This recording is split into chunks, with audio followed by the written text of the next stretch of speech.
Welcome back to the Fumble Live, you guys. Thanks for tuning in today. We're breaking down all the latest sports news that you need to know. But before we do, you know what to do. Subscribe to the Fumble, tap the bell for notifications, give this video a thumbs up, leave a comment below, let us know what you think about all the news we're about to fill you in on today. And now, I'm Devin Howard. You can find me on Instagram as @DevinHoward. Chris? It's your boy Chris. You can find me everywhere at CK2K. I'm Jackie Ray. You can follow me on all things social media at JRayTheFanatic. What's up, guys? I'm Britt Johnson. You can follow me on all social media at I am Britt Johnson.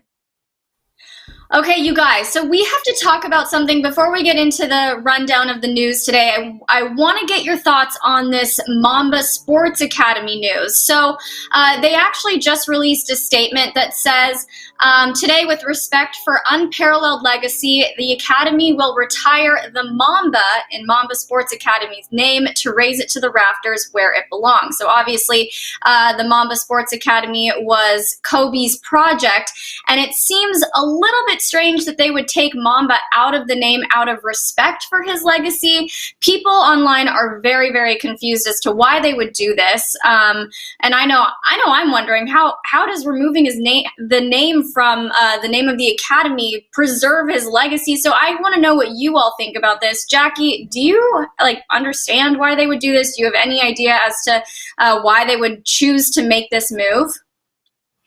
No, I mean, honoring somebody, you kind of need their name. So I don't know exactly how that's going to work once you take the name out. So I think it's kind of disrespectful, number one. Number two, from a marketing standpoint, I think it's going to be impactful because I'm not going to send my kid to just some random sports academy, especially after drive all the way out to Thousand Oaks. I'm only doing that if Mamba's on there. Otherwise, I'm going to find a sports academy around the corner from my house. I'm not, you know what I mean? It's definitely... There's tons of reasons why you would need that name.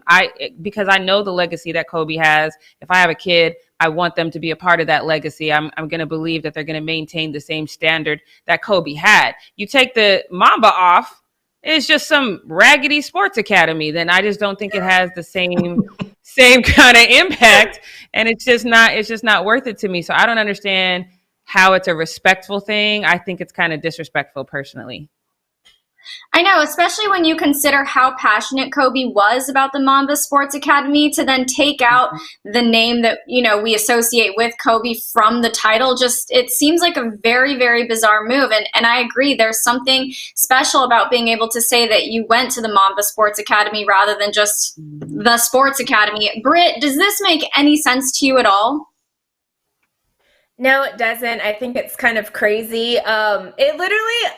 I don't want to, compare anything here, but it reminds me of when the family of Aaliyah decided to not have her music played anymore. Like, why would you do that? Like, we're not going other generations aren't going to get to listen and respect and, pay homage to somebody, and we can't hear their music anymore. Same thing with Kobe Bryant. Like, why would you take his name out of it? Usually after people die, things are named after them. Like, that's the whole thing. Right. People name gyms and highways and all that kind of stuff after people that have passed away. So for Kobe to have had that when he was alive, and then now that he's passed, you're removing his name from it. It's just so weird. I don't even understand or can fathom why Vanessa would even let this happen. I don't know what's going on here. It's really weird. The only thing I could think of is maybe they want to cut ties with the Bryant family and not give them a percentage of whatever money they're making. I don't know, but from what I understood, that was Kobe's place. Like, he,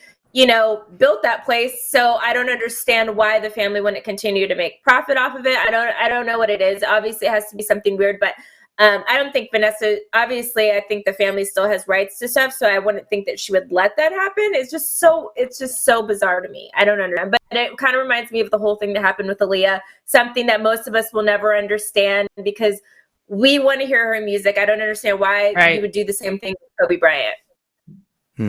Yeah, it is. It's very confusing, and I think it will prevent a lot of kids from going to the Mamba Sports Academy, which is the opposite of what Kobe would have wanted. He would have wanted more kids to be able to go. So it's all very confusing. Maybe this will make sense later on once, I think his name is Chad Faulkner, once he, speaks out about it a little bit more, answers some more questions. But for now, I know that we are in the majority when we say we're kind of confused and just like bewildered by this choice. Now, I'm going to jump into our Need to Know News segment. We have an update about Jayson Tatum. So he revealed that he initially did not want to be drafted by the Celtics. He joined the All the Smoke podcast and said that he actually had his eye on the Phoenix Suns. He went out and toured the city and saw where all of the players were living, was really attracted to the weather and the big houses and the pools. And he was worried that if he did play for a team like the Celtics, that he wouldn't really get his chance to shine. He wouldn't get a lot of playing time. They had just finished the 2016-2017 season, and they were the number 1 seed in the Eastern Conference. And I guess it's a somewhat reasonable concern for an athlete who's ready to hit the ground running and to make an impact in the NBA. So yeah, that's why he went and visited Phoenix and just fell in love with it, and he was committed to playing with the Suns.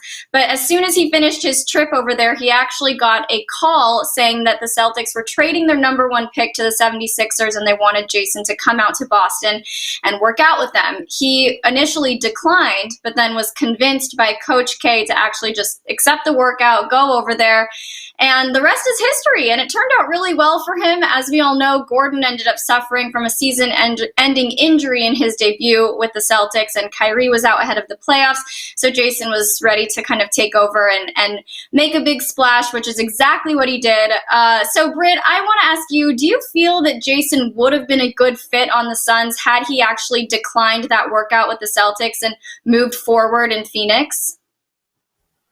I think it's funny that this man thinks he even had that decision to be made. You haven't proven anything. You're not in the league yet. This sounds like a Blue Devil, if none other better word to say it. This sounds like somebody from Duke would do something like this. Who do you think you are to where you can come into a situation and say, I want to play for that team, not that team? That sounds so silly and so stupid.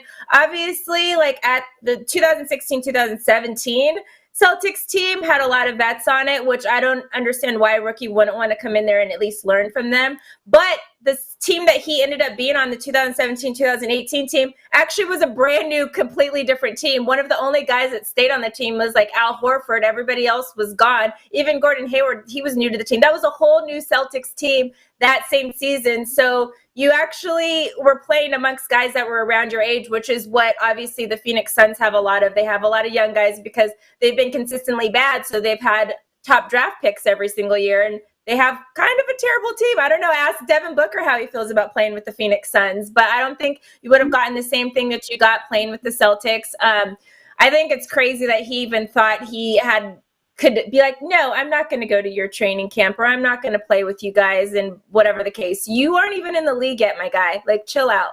I'm sorry. That's a Duke player right there. I know. I was actually surprised when I was reading all of this, because when you ask a high school athlete which team they want to play with, they all just say, I just want to be in the league. I don't care what team I play for. But then here we have Jayson, and he's like, I'm going to turn down a workout with the Celtics. What? It's pretty shocking. Chris, are you surprised to learn that he initially, pretty much refused to go to the Celtics? Do you think that he could still end up with the Suns at some point? What are your thoughts on this whole situation and his whole attitude? I honestly had no problem with it, to be completely honest. He was a kid, you know what I'm saying? He's a kid going into the draft. All kids have their hopes of who they want to play for, you know what I'm saying?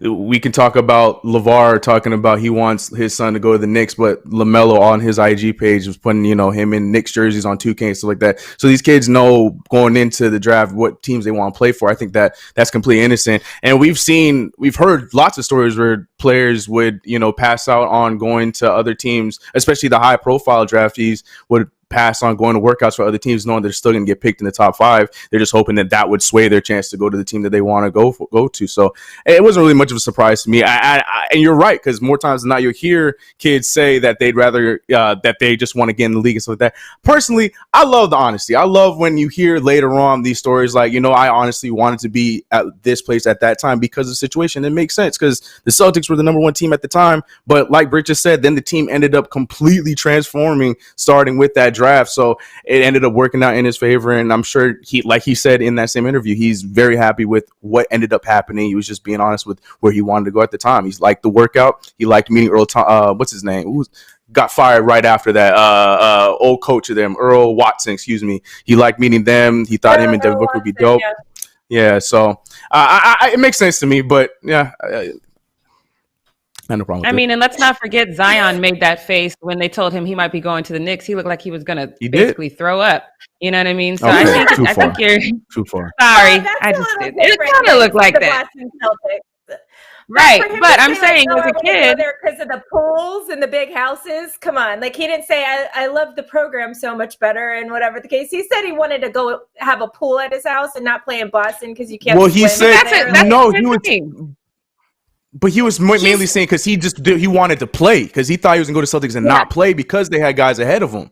But that was like you said, that wasn't the case. They ended up trading everybody away, and he was right in the lineup. Right. And I get that concern for a young athlete. I get that you wouldn't want to go to a team and not be able to play at all. But he did say that he was attracted to Phoenix because he saw that the players lived in these big pools and it was nice weather, which nice weather is great, but he's obviously glad that he went to the Celtics now. It's just funny to look back in time and see what he was thinking about. Let's move on into this next update. So we talked recently about how the Warriors have had their eyes on Giannis for a while now, and they've been trying to figure out different ways that they can get him out onto their team. If we take a look at how a trade of this magnitude could actually happen, it would most likely involve Klay Thompson, which is kind of shocking. So BlueManHoop.com outlined how this would all go down, saying, they wrote, quote, all the talks regarding Giannis are surrounding the team's 2020 first-round pick, the Wolves' 2021 first-round pick, and another future first-round pick from Golden State. They throw in Andrew Wiggins for cap's sake. The Bucks would obviously want more if they're giving up their superstar, which would put Klay and Eric Pascal on the table. Klay is an incredible scorer and a very valuable asset on the team. He's under contract for the next 5 years, so that would probably be attractive to the Bucks. So, Chris, do you think that this is a smart move, or is this an incredibly stupid one? I think this is an incredibly fantasized move. The minute I heard you say Klay Thompson being involved in any kind of trade, I was like, yeah, that's not going on. But to be honest, no, I think it would be a stupid move. You don't break up Klay and Steph Curry. I understand you're getting Giannis, but the point of it is for him to play with guys like Klay and Steph Curry. So if that's the way that they're going to have to make it happen, I'm going to stand my ground and say I just don't see this happening. I don't see this move taking place the way that's going to. It just doesn't make sense. I mean, the Pascal thing, sure, but that's comparing two completely different situations, Klay Thompson and Eric Pascal. Eric Pascal had a great year, no disrespect, but that he ain't Klay Thompson. So I don't know. I don't see it happening. I'm not stepping down on that. It's hard to imagine the Warriors franchise without Steph and Klay at the helm. Britt, do you think it would pay off for the Warriors to give up one of the best shooters in the league to land someone like Giannis if this does kind of start coming to fruition? Well, if you're just looking at age, obviously Giannis is 6 or 7 years younger than Klay Thompson is. So if you're looking at the future of the franchise and if you want to have another superstar come in and take over, that would make sense. Obviously, I kind of piggyback off what Chris says. I don't think this is going to happen.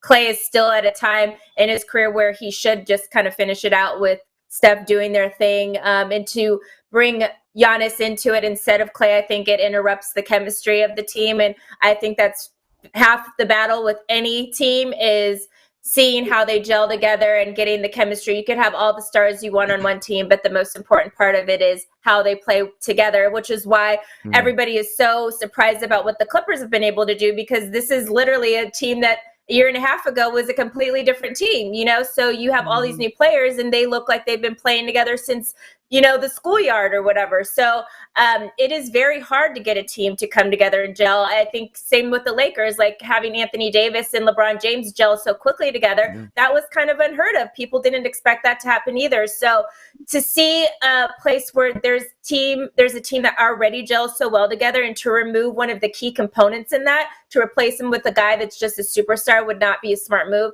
But if you're looking to, okay, maybe we don't win for a couple years and we're looking to have another, stint where we start winning again in 4 or 5 years, yeah, Giannis would make sense to be put in that position because he's a lot younger than Klay and Steph Curry are. Mm-hmm. Jackie, just for the sake of the story and for the sake of the conversation, how do you think Giannis would fit on the Warriors if it was, Giannis and Steph leading the team? I don't know. So the thing is the splash. I just don't like it. Like, just visually, I'm picturing it, and I don't like it. But because Klay and Steph, they work. They're the Splash Brothers for a reason. They play off of each other's well. When Steph is having an off night, usually Klay steps up. That whole system works, and I'm a big fan. If it ain't broke, don't fix it. I understand what Britt's saying though too, because it's going to break at some point. These guys are getting older. You kind of do have to think ahead, and there is the young tenacity and intenseness of Giannis. Plus, I don't know. See, the Warriors aren't a team that they really need to care about name and status and stuff like that. So I actually don't know. I don't know how it would look. I do think the chemistry wouldn't be. I know Britt said, maybe if you're willing to lose for a couple years. I just don't think that. I think that they would be a faster adjustment. They might actually get it together by mid-season, because I think Giannis is just a likable guy. And I think his work ethic and him wanting to go in there, I think the transition would be easier. I think that's why Anthony Davis and LeBron worked out so well, because they were spending time together off the court, building up that chemistry that ended up translating to when they actually played together. So I think that the transition would be, it wouldn't take that long. I just don't know if they would still have the same impact as they do now, because everyone can shoot there. You know what I mean? And Chris and I talked about that before. Giannis, he's working on the outside shot. It's getting better, but it's not to Warrior caliber yet. So I don't know. Andrew Wiggins, who is on the Warriors, his shot's not up to Warrior caliber. So right. I mean, I would say on the defensive side of the ball, Giannis is way better than Klay Thompson. So that's right. I mean, that's the benefit that you get is the defense in Giannis. And then you just got to expect Steph to be the one to be that great every single night and not have to have an off night where then Klay can step up because Klay's not there anymore. Like, it would be more dependent on Steph being good on the offensive side of the ball, and then Giannis, say they keep Draymond there as well. Defense for that Warriors team is going to be out of this world. So I don't know. Right. I don't know. Yeah, it's an interesting thing to think about. I feel like a lot of the people in the chat are saying that they wouldn't like this happening, but we'll see. We'll see. It doesn't seem super plausible, but I guess anything could happen. Let's get into the final need-to-know news story. This is all about the MLB. It's an update from a story that we talked about last week. MLB owners have finalized their plan to allow the season to start on 4th of July weekend. That's coming up. So spring training will begin in early to mid-June, and games would start in early July without fans. Now, this all still needs to be agreed upon by the MLBPA, but it's exciting to see the wheels, in motion for one of the sports leagues to come back. Britt, you are our resident baseball fan here, and a lot of people seem to think that this whole thing won't pass by the MLBPA. Do you see it being agreed upon? What are your thoughts? Yes, because the money that they agreed upon to make for the majority, say the season is canceled and doesn't happen, obviously the MLB and the MLBPA have already made an agreement of how much money the players would get. And I don't think the players want to play on that salary. Obviously, they're going to be moving, this new idea is moving the game from 162 games to 82 games. So it's a shorter season, but they would still make more money than they would if they're not playing at all. So I think the players will decide to play. The players, at the end of the day, yes, we have situations where there's some guys that just do it for the money, but most of these guys are in here because they really do love the sport.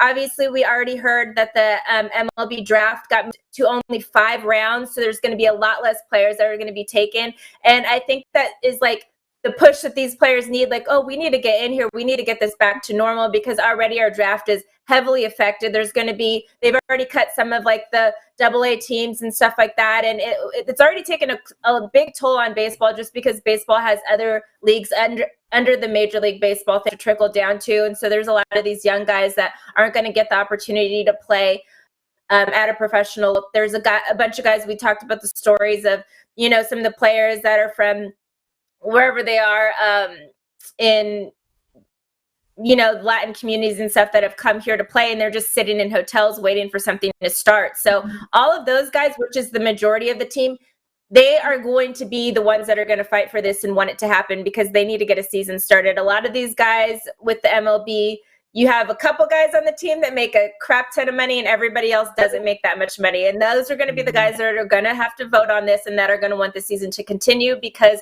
they aren't going to be making very much money if they have no season at all. Yes, they have agreed upon amount of money that they're making, but if the season doesn't happen, a lot of these guys are losing a lot of money. So at the end of the day, it comes down to the money, and they're going to want to play. And most of them do really love the sport, so they're going to want to see baseball happen at some capacity or another. So I think this is going to get done. I'm already like waiting for that weekend to come because I just already feel like it's signed, sealed, and delivered personally. I hope so. It's exciting to think about. Chris, if the MLBPA does not agree to this, what do you think the reasoning would be? Oh man, that is a great question because I'm agree with Britt. I think the deal makes a lot of sense. I think it's something that'll work on everyone's, at least going into what we have to go into, you know, facing this new normal of, you know, playing with this situation that we're gonna have to play with. But that's a great question. I honestly don't know. Maybe like Britt was saying, like maybe having to do with the salaries. That's a good question. To me, it seems like it's a very black and white deal. I feel like we're seeing, you know, Korea, their league is going right now. I feel like we have all of the steps that we can make this at least be the MLB have the first. At least have the MLB be the first sport to come back and play some sort of normal sport in America. And I feel like that the whole what's the word I'm looking for? The plan that they have laid out makes a lot of sense to me. So I'd be surprised if they come out of today not having a plan set for the league to come back. Well, hopefully 4th of July weekend we'll get some baseball going, you guys. It's exciting. Things are kind of starting to change and shift. But that wraps up Need to Know News. So Chris, what is happening on social media? Yes, it is time for the post up with your boy Chris, Quarantine Edition. This is where we talk about all of the social media going on in the sports world. And I just want to say, if baseball ends up coming back July 3rd and we don't have anything else back, I might be converted to a baseball fan full time because if we ain't got nothing else left, I might end up watching it. I'm gonna be completely honest. But First off, we have to talk about somebody right now who I still don't understand has not been picked up yet. I don't understand. It was Cam Newton's birthday yesterday, and he got a really dope gift. I love this gift that he got, but I saw the initial post that was on Twitter, and it said QB1 receives gift. That I'm just like, yo, why is he not on a team yet? But that's not what this is about. This is about Cam Newton's really cool gift that he got from his homie. I have the video right here so you can check out the dope painting that he got from his friend.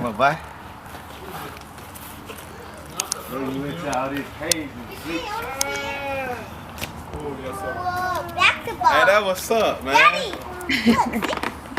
What that is? Appreciate that, my boy. Hey, to think about it, man. Hard to get you gifts, man. Hey. It's hard to get you gifts, fool. Hey, that what's up, man? It's so hard to get you gifts. Damn, man. That's legit. Paper sensitive. Yeah.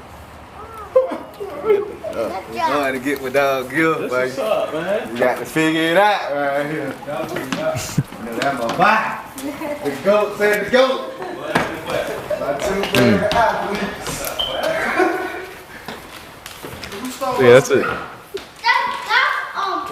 Gotta be. That's mine. Had it to the play right now. Probably tomorrow. Damn, that player, bro. That is crazy. Where do I get one? I want one. All right, my birthday's in a few months, so let's figure it out. I want somebody to get me one of those. It's pretty dope.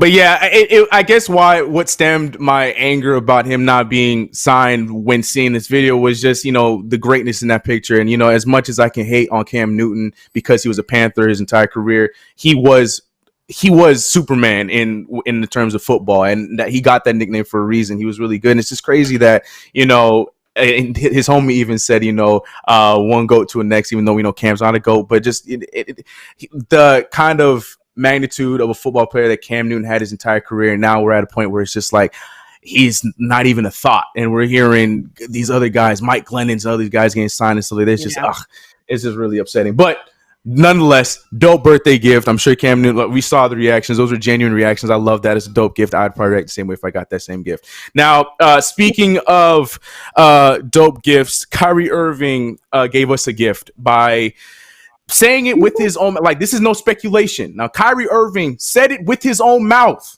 that he wants to smoke with his replacement, the man that took over his spot as the point guard, the star of the Celtics, well, not star, but the star point guard of the Celtics, Kemba Walker. He said it with his own mouth. Here is the clip of Kyrie saying himself that he wants to take on Kemba Walker.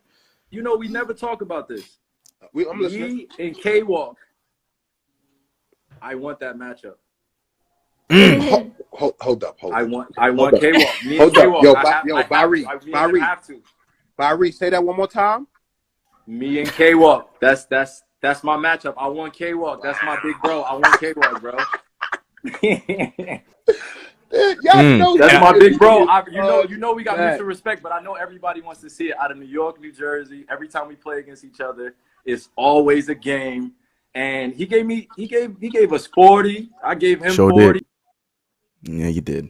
But look, man, I'm all for it. You know what I'm saying? You know, I hate that he's on that ugly black and white and now gray team over there. But at the same time, I'm all for that redemption game and seeing Kyrie go in there and face off against Kemba Walker, because I think both times they played each other, each one was hurt. Like the first time, like he just said, Kemba dropped 40 on the Nets, but Kyrie didn't play. And then when Kyrie dropped 40 on the Celtics, Kemba didn't play that game. So they didn't get to face off yet. And we got robbed of that opportunity to see them play. So hearing him say it himself and on the best place, the best platform, all the smoke, I loved it. Go ahead, Brett. What you going to say? Yeah.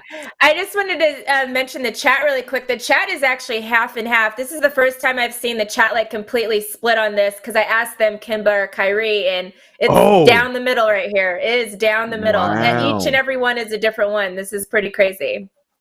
Yeah, see, I'm okay with Kyrie. Who do you have? Here's my thing. I'm okay with Kyrie having the one up in points, but the Celtics better win that damn game. That's all I'm going to say about that. I'm not here for no Nets wins. I want to just them two one-on-one. Just them two one-on-one. Oh, one-on-one? Ooh, that's hard, man. Kemba will put up a great fight. Kemba will put up a great fight. It would be a close game, but I got to go with Kyrie on that one. I'm sorry. I got to go with Kyrie in that one-on-one. I got you. I got to go with Uncle Drew.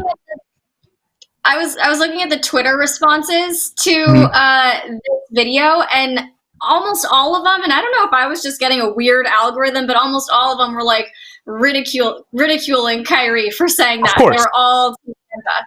So it's interesting that the chat is half and half. And wait, who did you go with? I can't remember what you said. If it's just 1v1, I went with Kyrie. I was just saying in a situation where the Celtics are playing the Nets, I want Kyrie to have more points, but I want the Celtics to win. Right. Yeah. Well, we have Kyrie either way, basically. Pretty much, just as long as the Nets don't benefit. I just don't want the Nets to benefit from all this. Exactly. I don't want the Nets to benefit from any of this. That's all I'm trying to say. With the whole breakup with him and the Celtics, it makes sense because there are a lot of Celtics fans in social media.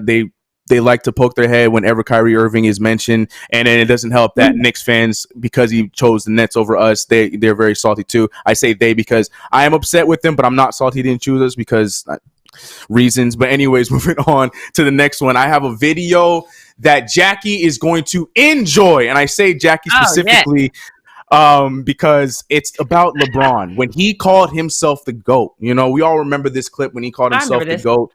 You don't remember? You don't remember? He said it. Of course I remember it. I'm going to enjoy this.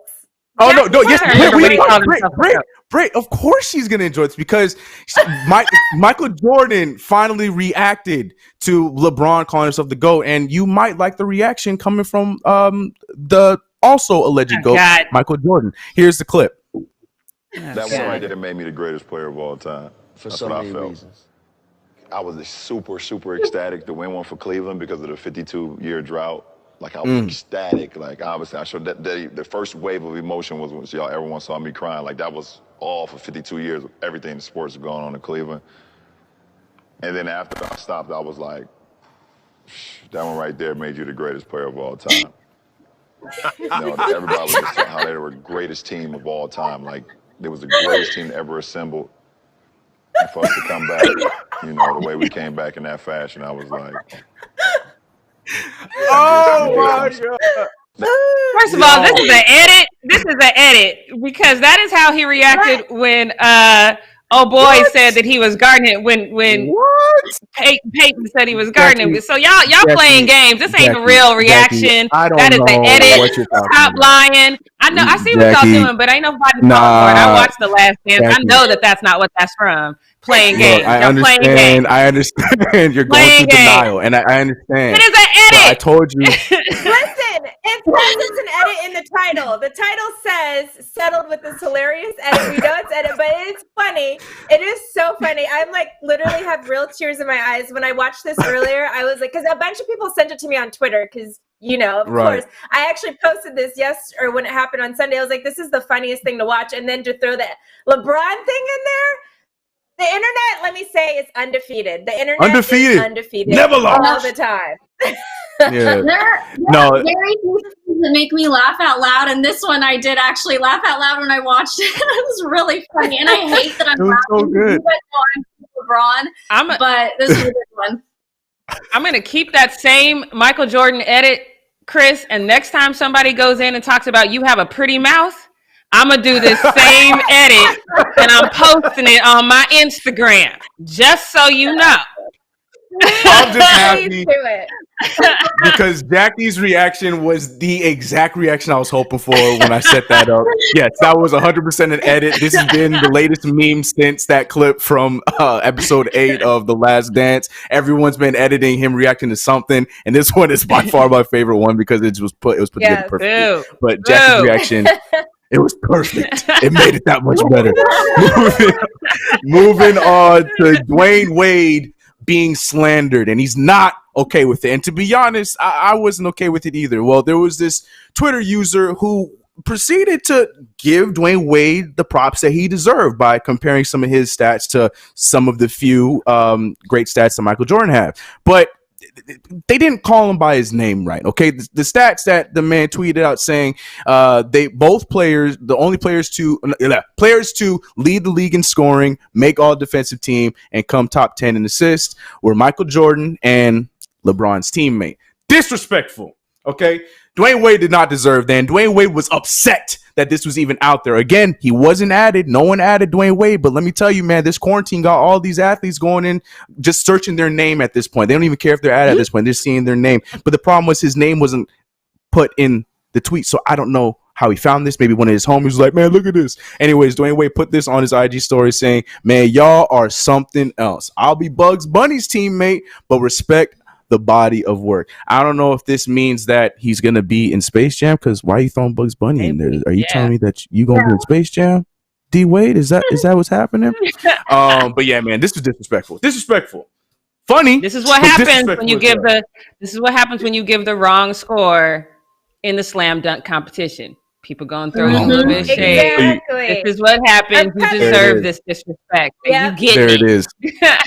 All 2020, you getting this. All 2020, my guy. Yep. So basically what I'm hearing right now is confirmed that Aaron Gordon's ghost account was the one that posted that. Got it. Exactly. Makes sense. It all makes sense now. There it is. Moving on to this next one. We're going back to TikTok. We haven't had TikTok in a minute here on the post up, and this one's actually pretty funny. Now, Jerome Baker, who is he's becoming a standout defensive player for the Dolphins. I know that's not hard to do because the Dolphins don't play much defense, and to have one defensive player is nice. Things might hopefully change this year because they did have a nice free agency, nice draft. But nonetheless, Jerome Baker, in honor of Mother's Day, the NFL and the Dolphins made this funny TikTok of him looking for his mama during a game. A home game for the Dolphins. It was pretty funny. Check out this TikTok. Miami Dolphins. Miami. Where the my mama? Good. Hey, I'm looking for my mama, bro. I can't see her. Where is my mama, bro? I can't find my mama, bro. I found my mama.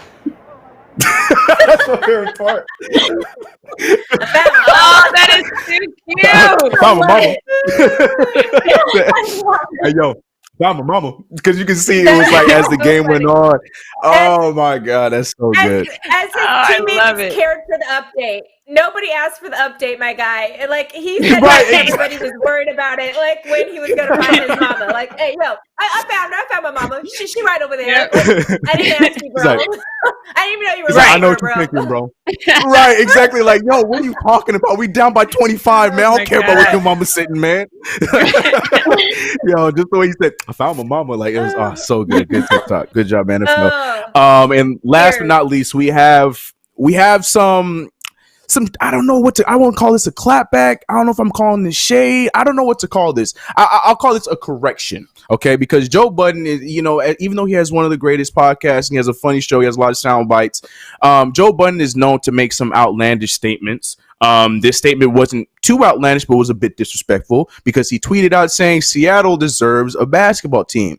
And then Breanna Stewart, who is the star of the Seattle Storm, responded by saying, we have one. So I don't know if I'm calling this a clapback or am I just calling this a good old, like a ruler smack, when you had to put your hands on the desk, you give them a ruler smack on their hands, like, shut up. We got a basketball team. Like, I don't know what to call this, but Breanna Stewart out there dropping some knowledge because they do. But Joe Budden being Joe Budden, I'm sure we all knew what he meant when he was asking for a basketball team in Seattle, but let him know, Breanna Stewart. And they won a championship 2 years ago in 2018. I know. So you better give them some credit. Like, this is not just a random WNBA team. They're a championship-winning WNBA team. So, I don't know. The hate is – this was perfect because she's like, we have one. We win shit, and you need to be quiet. Like, I think this was great. And, shout out to – and on top of all that, Breanna Stewart is – facts, and that's what I'm saying. On top of all that, she ain't no scrub. Like, Stu was one of the best in the whole WNBA. So, like, yeah, there's a lot of lovers here. No response from Joe Budden. Shame on you, because he probably knew that. He probably took that L and moved on. Or he could just pull up their ticket sales and clap back with that. Because I would bet. You know what? And here's the thing: is Joe Budden would do that. That would be right in Joe Budden's wheelhouse. But that's it for me over here on the post up. I got my response out of Jackie, so I'm happy. See, I'm gonna remember this. That edit is coming, Chris. Chat, feel free to help me out with this. Chris, now Jackie, what's weird in the world of WTF? All right, you guys. So it's kind of a slow day today, but we do have something fun and interesting about because, the UFC kind of gave us a little bit of the sports that we needed. And we talked about everything is going to be kind of weird now that we're coming back from this pandemic slowly but surely. So UFC 249, as you know, was fought without anyone in the stands, in this arena, which was kind of cool, but kind of weird. But apparently that worked very, very well in Greg Hardy's favor. He won his first fight in 32 seconds in 2017. He is 6-2 now. I am personally a huge fan of Greg Hardy. But here's the thing. He says that there not being any fans in the stand was really what turned the tide for him. He said, quote, "Thank God for not having the crowd." Shout out to DC. For you guys don't know, that's Daniel Cormier, who was calling the fight with Joe Rogan. And before the fight or during the fight, he was saying that Greg Hardy needed to really kind of watch the kicks that he was receiving. And Greg Hardy said, "I heard him tell me to check him, that I needed to figure out how to check it. So I started to check him, and it was a game changer." So Greg Hardy literally was listening to what they were saying, and he kind of internalized it and made the adjustment. Now, before y'all say, "Oh, he shouldn't," that's cheating, whatever. His opponent heard the same thing and didn't make the adjustment to Greg's adjustment, so whatever. But my question becomes, especially when we're talking about boxing and UFC, when the commentators are right there on the sideline, they are literally calling what's happening. they're calling what the other person should do to make the adjustment. So, Chris, do you think that maybe these commentators should not be in the right there on the side, kind of talking to so that people can hear? Is that an unfair advantage? You know what? It might be. I think that they just probably get moved. I don't know, but where do you move them? Like, I don't know, like that, because like you said, they're just doing what they do. That is what happens to commentate. Like, they say what their opinion, especially somebody who fought. Like, they're saying, like, in the situation, this is what I would do if he so happened to overhear him. Like, all right, that's right. That's not. I don't know. I don't know how you handle that. Like, I feel like you got to deal with what the situation that's given. There's nobody in the audience. You can hear what's going on in the by the commentators. You just do what you gotta do, because I don't know where you move them. Like, this isn't like football or basketball. Like basketball, if it becomes an issue with basketball, you can move them up to like a box or something like that. Right. Football, same thing. So I just don't know where you would move them in this situation. So I have no answer for that, but I think it was genius from to eavesdrop and listen in. Yes. I think the moral of the story is pay attention. You never know where the advice is going to come from. Exactly. All right, so exactly. Let's move on to this next one, because this next one is kind of a touchy subject. So, Britt, and you and I always talk about this. So my question is going to ultimately go to you. But so we know the NFL. It's got some growing to do. We know that they exponentially test Black players for drugs more than they test anyone else. We know that they're having a problem with Black coaches, and they've kind of regressed in that aspect. And we know for a long time they had an issue with even having Black quarterbacks. They said that Black quarterbacks weren't smart enough to do that. So Joe Feinstein kind of talked about that in one of his tweets and talked about, that still being a thing. And then especially when it comes to Deshaun Watson not going to Chicago. So Doug Gottlieb replied to John Feinstein and said, this is beyond idiotic, John Feinstein. The idea that the league evaluates a quarterback on race in 2020 is just dumb, disconnected, and bitterness from 40-year-old transgressions. Trubisky isn't as good as Watson or Mahomes. The Bears evaluated them all and missed. That's it. So Deshaun Watson, I didn't like this tweet because he's kind of negating the fact that this is still an ongoing issue in the NFL, because obviously race is playing a big part. If it wasn't, Cam Newton would probably have a job, but that's a whole nother, and so would Colin Kaepernick, but that's a whole nother story. Right. So, so Deshaun Watson kind of claps back and said, the Bears never once talked to me, which then former Atlanta Falcons wide receiver Roddy White tweeted, "You didn't need to be on there anyway. They're trash. And in my lifetime, I haven't seen a Black quarterback on their roster. They wouldn't have embraced you like they did in Houston." So I totally agree with that. I don't think that it would have been as good for him in Houston or in Chicago as it was in Houston. But Roddy is wrong about this. The Bears actually had Henry Burris, who started 6 games for the Bears in 2002. They had Jeff Blake, who played 11 games and started 2 in 2005. And then they had Jason Campbell as a backup in 2012. All of these men were Black. So not an actual accurate statement. I don't think it changes the sentiment of the statement. So my question for you is, Britt, do you think that this, obviously race still plays any type of role in the NFL as far as how they draft players, we know it has an impact on how they do business, but is race still an impact in the NFL? Yeah, and then to add even another person, the Bears had Cordell Stewart in 2003 as well. He's a Black quarterback, but I think the issue with the Bears is they don't like quarterbacks that are good. If you look at across the board, they've had Mitch Trubisky.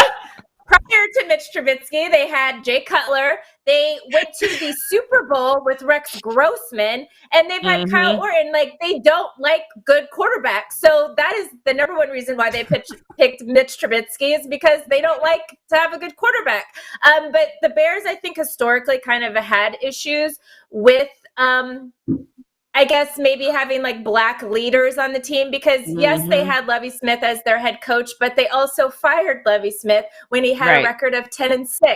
I just want to do a little stat really quick. So in NFL history, there's actually only been 17 Black head coaches who have ever coached an entire season, which is considered 16 games, because before it used to be a 16-game season instead of 17. So there's only been 17 Black head coaches in the league ever. there have been 16 16 head coaches who have been fired for having a winning season. 4 of those have been black head coaches. And Lovie Smith was one of them with his 10-6. Tony Dungy was another head coach that was fired after having a winning season. Total, there have been 174 white head coaches. 12 of them, then, that means 12 of them out of that 16 were fired for having winning seasons, which is 6.9%. So I think it's very clear what happens with black, not only players, but coaches as well. Like, we talk about it all the time. There's been very few black coaches in the league. When we do have black coaches, 2 of those guys, Tony Dungy and Lovie Smith, both playing on that 2006 Super Bowl, which was the first time we had 2 black head coaches playing against each other in a Super Bowl. Both of them were fired after having winning seasons. So I think the real issue with the Bears mostly is just they don't like good quarterbacks. Even when they played that 2006 Super Bowl, they went to that Super Bowl off of their defense and off of their special team. They had Rex Grossman at quarterback, who was trash. Since then, we haven't really seen a lot of black quarterbacks with the Bears. So it is something that you do question, because at the time,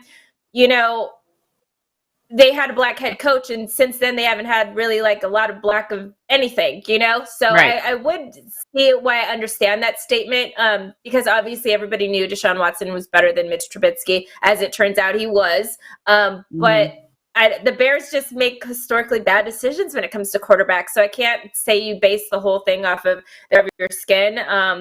In that specific situation, obviously across the league, like you were asking me, yes, I think it plays a role depending on the position people are playing. I think now we're starting to realize, they're actually black people can play quarterback. For a long time, they assumed black guys couldn't be a quarterback, but then you see, Patrick Mahomes and Russell Wilson and all these guys now who kind of obviously Michael Vick was one of the big players that paved the way to have success with black quarterbacks. Dante Culpepper, another one of them. But I think we're starting to change that.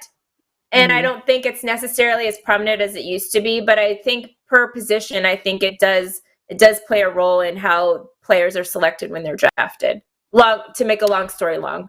Chris, I have a quick question for you. I think that Gottlieb seemed to kind of want to gloss over some of the racism that the NFL has experienced.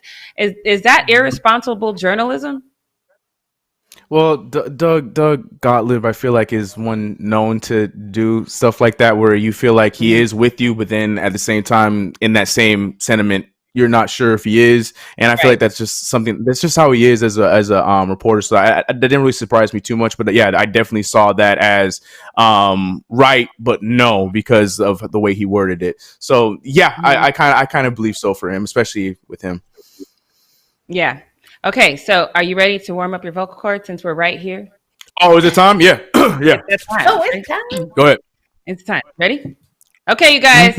It's that time for Brit's Takes. Brit's Takes. Ooh, that was Chris, I appreciate you. That one was good because yesterday's it was whack. I'm gonna pin it on it was Monday, so that's why it was whack. But thank you. That was a good one. I liked it. So speaking of Monday, there was a topic we talked about, or y'all talked about. Y'all skipped over me, didn't let me talk about it, but that's why I have my own segment, because now I can bring it up whenever the hell I want to. So yesterday y'all talked about Gasol and his wanting to go play with the Lakers for one final season. And all of you guys were for this, oh, it's such a great idea. He won 2 championships with the team in 2009 and 2010. And Chris had mentioned Kobe said he wouldn't have won those without Gasol on the team and blah, blah, blah. But you guys, the man didn't even play half of his NBA career with the Lakers. His longest stint was actually with the Memphis Grizzlies. I remember I went to a Memphis Grizzlies and Spurs game a couple years ago when he was on the team. His brother, Mark, was playing for the Memphis Grizzlies at the time. He played his whole career there until this last season last year when he played with the Raptors and won a championship. But the Gasol brothers, these guys own Memphis. When I went to game, everybody did a standing O, even though he was on the Spurs team. Everybody loved him. That is his city. So to hear that he wanted to go play with the Lakers and end his career there, I think is BS. He's only doing that because he wants to win another championship ring. Like, you want another ring, my guy? That is BS to come in here and say that you want to go, like, end your career with the Lakers and blah, blah, blah. Like, you didn't even play, like, not even half your career with the Lakers. You just want to go back there because they got a better chance of winning the ring than the Memphis Grizzlies do. But really, your home city, like, is Memphis. Like, nobody, not sure where you're from, but, like, that's the team that actually gives a shit about you. You come to LA, you walk down the street, everybody cares about Kobe, they care about Shaq, they care about Derek Fisher more than they care about you, my guy. They care about Robert Horry, I would say sometimes, more than they care about you, because Robert Horry had some clutch shots to win some big games for that Lakers team.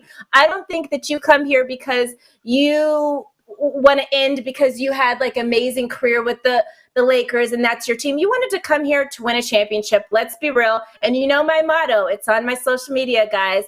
I am not about those participation trophies. And that is exactly what this is. The NBA, I have realized, because this made me think a lot about stuff, because all three of you guys were like, oh yeah, that's great to show respect to him and what he won and have him come. And maybe he plays a little bit, but it's not to impact games and stuff. I was literally fuming. I was doing the Arthur fist shake at you guys yesterday. I was so upset to hear this because I really started thinking about the NBA and how they're so big on these participation trophies. Like, a few years ago, the NBA actually increased their roster from 13 to 15 man roster. Now they still have it where it's only 12 to 13 players can be active during, a game, but their roster increased by 2. So now they have 15 men rosters.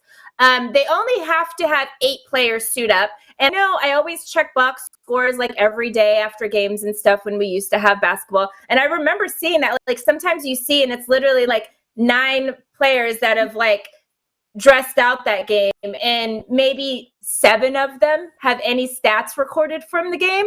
So you have a team that has 15 members on it, and you're having like 7 or 8, which is like about half of your team actually playing in a particular game. Like, that is so, you're literally paying so many guys to not play basketball. I'll get into that a little bit because I want to talk about NFL's rosters look like. NFL has 53 men rosters. Obviously, these things are going to increase now to the 55 and the extended for the practice squad or whatever because of the new CBA, which will not take place till next season or whatever. But as of right now, it's 53 men rosters. They have 46 guys that suit up on game days. And most of those guys actually play in the game, whether they're playing offense, defense, special teams. Even the backup quarterback is usually the holder for like kickoffs and not kickoffs for field goals and extra points. So even you guys want to say, well, the backup quarterback never plays. Yeah, he actually does at least get into the game a little bit, So out of those 46 guys, most of them are playing a little bit of football at some point or another during the game. But you have basketball where literally half the team doesn't play at all. Only half the team is technically like authorized or for sure has to suit up for a game. Even the practice, like you guys want to say practice, well, the NBA or NFL has practice squad guys. Okay, there's 10 members on the practice squad. Those practice squad players actually take more hits and work harder than anybody else because in practice, that's who gets beat up. The guys that get beat up the whole entire practice are the guys on practice squad. So they earn their money, and their money is not very much money. Like I'm going to go into numbers really quick because, I did get a full scholarship to college off of math. Weird fact about me. I don't know math now, but I know enough to know that, okay, you have 15 men rosters in the NBA. Let's say you dress out 10 guys a game. So there's 5 guys that aren't playing every single game.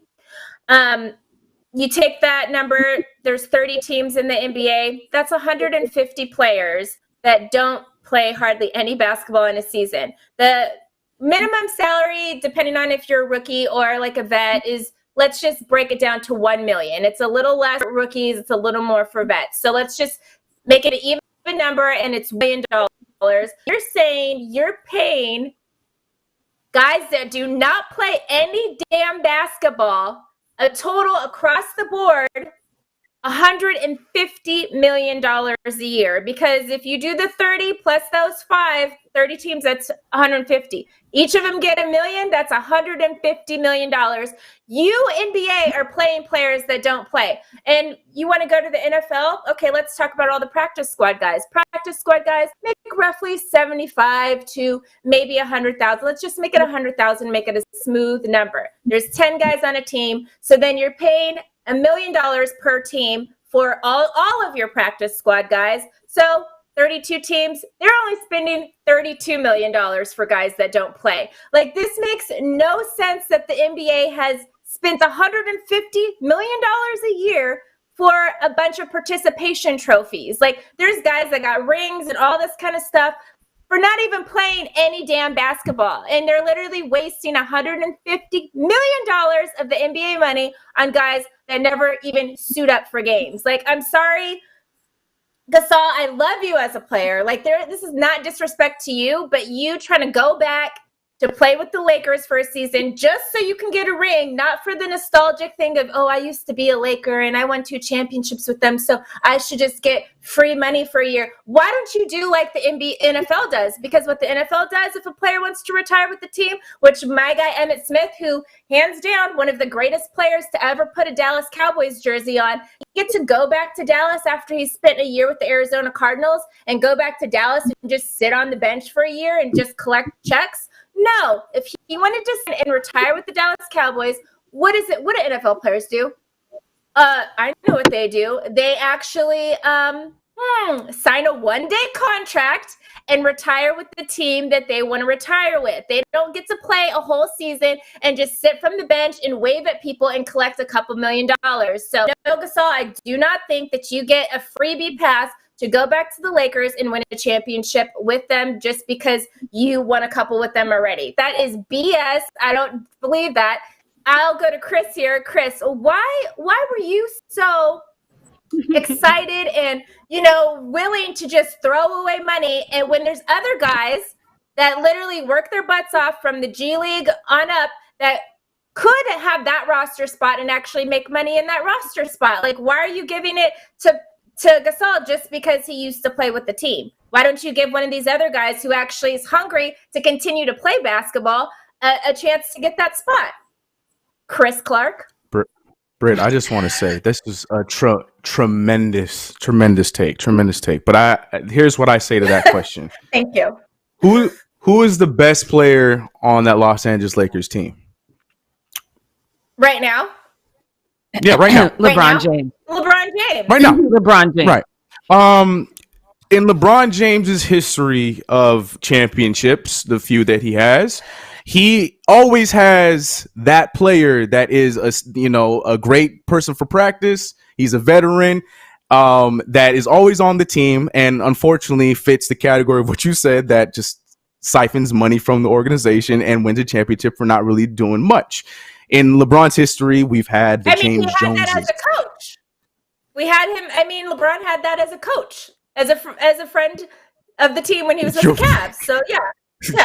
You're right, exactly. So we had the James Joneses. We've had, oh my goodness, we can have a Hall of Fame list of these kind of players that just got these championships and didn't even play a second. So my argument yesterday was because, and you're right. Jefferson in this?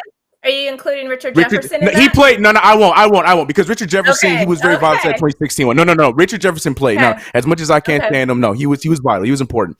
But yeah, like there's so many names we can go down. You go to the Heat. You could talk about players that were good at one time but then stopped playing. We can go all the way down there. But I just feel like what my argument was yesterday, and you're right. Memphis, Pau Gasol, people forget about, and that dude was a monster. And I feel like, yes, he was more of a dynamic player in Memphis than when he was with the Lakers, but he won with the Lakers. That was the difference there. And the Lakers are that team that is all about rah-rah family, keep it within. We hiring Luke Walton as our head coach, even though we knew damn well that his system wasn't going to work with the team that we were trying to build, so on and so forth with that team. We got the president, or we got the owner's daughter dating the head coach, like all kind. That's just the Lakers, family shit with the Lakers. So I just felt like with that decision, with what Pau Gasol said he wanted, it made sense. I'm like, yes, LeBron is the best player on the team. LeBron is known to give these veterans that that ticket to the championship, and trophy. And that's what I'm saying. I'm not disagreeing with your take. Unfortunately, you're 100% right. I just feel like it makes sense because of the history with the Lakers and because LeBron James is the best player. Yes, Pau Gasol, go there and be the one to be the next one up into the LeBron James's Hall of Fame of doing nothing and getting championships. I feel like it just makes sense. No. I don't care. I'm sorry. It doesn't make sense. Actually, you're just saying it makes sense because it's already happened before. That does not make sense then. If that's your only excuse, that's a BS excuse, Chris Clark. I would like you. That's off my LeBron's right excuse. now. I'm just. In the show. Well, you get guys, out of here. Get him out of here. On that note, well, they took Britt away. Except it was supposed to be Chris. Leo, you're supposed to get rid of Chris. She got Leo flustered right now. Leo's flustered. He's like, I want Pau Gasol back too. So now he's flustered. You guys know where I stand on this. It looks like it's Britt against the rest of the Fumble panel, but hey, that's what Britt's Takes is all about. So thank you so much for that hot take, Britt. I loved hearing your side of things. If you think that Pau should end his career with the Lakers, go ahead and give us purple and yellow hearts in the chat, in the comments below. Let us know where you stand on this debate. And of course, it's not too far, Chris. It's not. Make sure you subscribe to the Fumble, tap the bell for notifications, give this video a thumbs up, wash your damn hands, you guys, and tune in tomorrow at 11 a.m. Standard Time. And we'll see you guys later. Bye. No participation trophies. Unless it's Pau Gasol.